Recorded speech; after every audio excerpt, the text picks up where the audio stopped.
The years since the 2008 financial crisis have witnessed a dramatic resurgence of right-wing populism across Europe and the United States.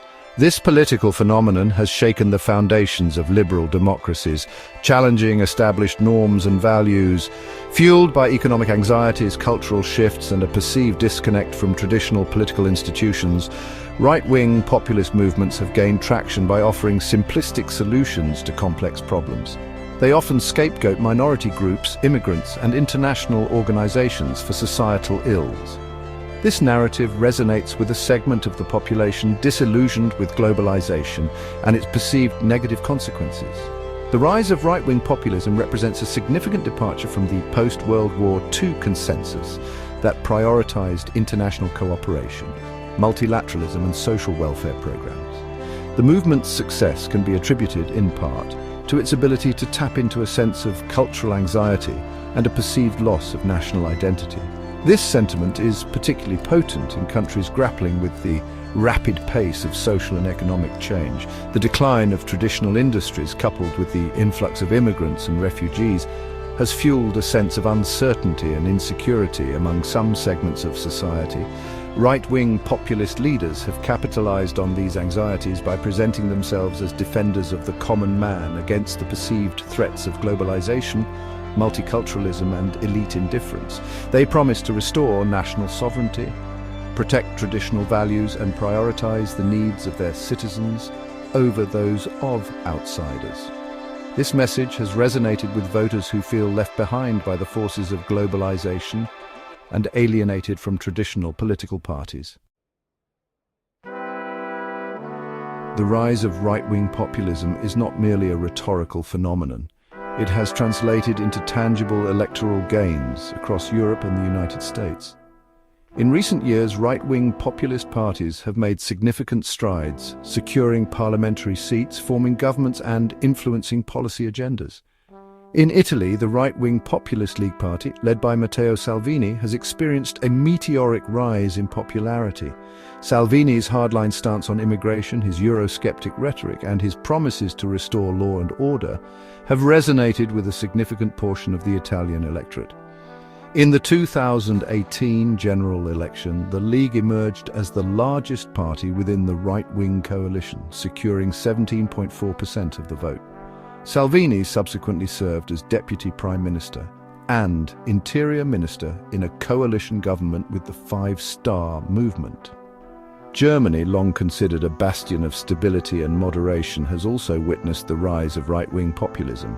The Alternative for Germany, or AfD party, founded in 2013 as an anti-Euro party, has since broadened its appeal by capitalizing on anxieties over immigration and Islam. The AfD's success in the 2017 federal election, where it won 12.6% of the vote and became the third largest party in the Bundestag, sent shockwaves through German politics. In France, Marine Le Pen, leader of the National Rally, formerly known as the National Front, has repeatedly challenged the established political order. Le Pen has sought to detoxify her party's image, distancing herself from its previous associations with Holocaust denial and xenophobia. However, her core message remains rooted in anti-immigration sentiment, economic nationalism, and Euroscepticism. In the 2017 presidential election, Le Pen advanced to the second round, where she was defeated by Emmanuel Macron. Austria, a country with a long history of right-wing populism, has seen the Freedom Party of Austria, or FPO, regain prominence in recent years. The FPO, known for its anti-immigration stance and its criticism of the European Union, formed a coalition government with the centre-right Austrian People's Party, or OVP, in 2017. However, the coalition collapsed in 2019 following a corruption scandal involving then Vice-Chancellor Heinz Christian Strache. One striking aspect of the recent surge in right-wing populism is the increasing involvement of young people. Traditionally, younger generations have been associated with progressive values and a more open outlook on the world. However, a growing number of young people are finding themselves drawn to the rhetoric of right-wing populist parties, challenging this long-held assumption. This demographic shift has significant implications for the future of European politics, as it suggests that right-wing populism is not merely a fleeting phenomenon, but rather a movement with the potential to reshape the political landscape for years to come.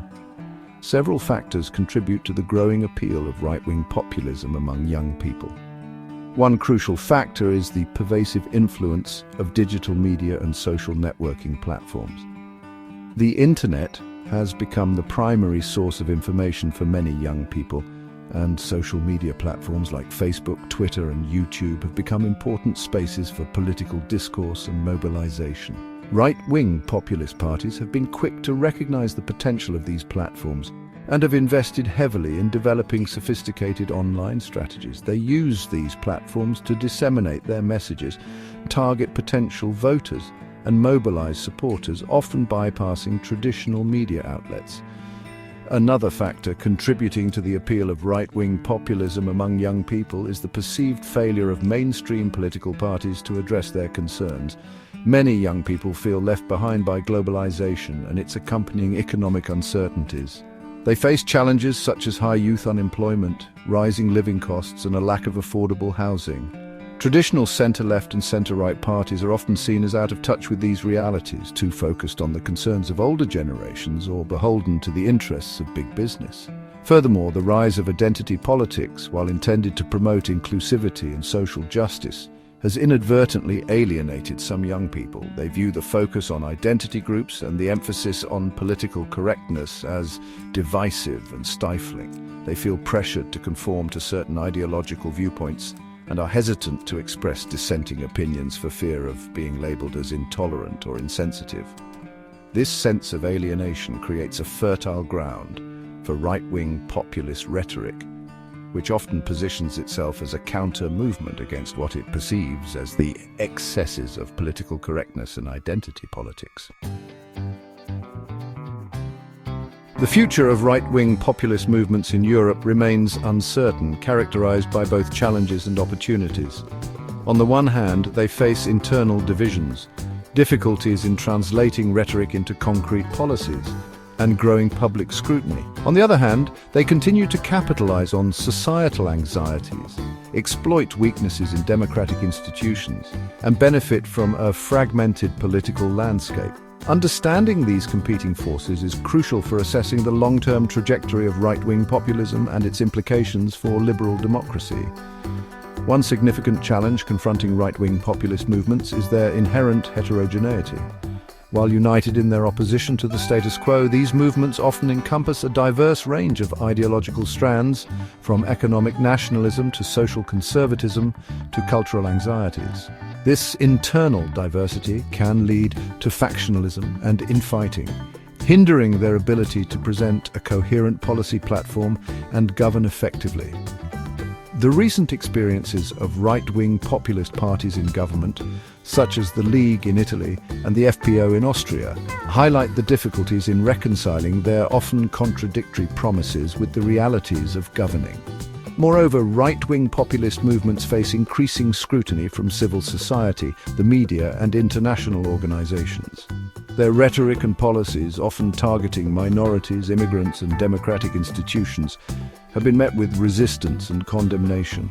Civil society groups and activists have mobilized to counter their narratives, expose their inconsistencies, and hold them accountable for their actions.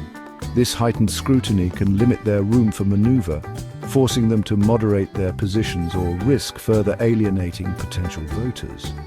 Furthermore, the success of right-wing populist movements has, in some cases, triggered a counter-mobilization of pro-democratic forces. Alarmed by the rise of populism, citizens concerned about the erosion of democratic norms and values have become more politically engaged.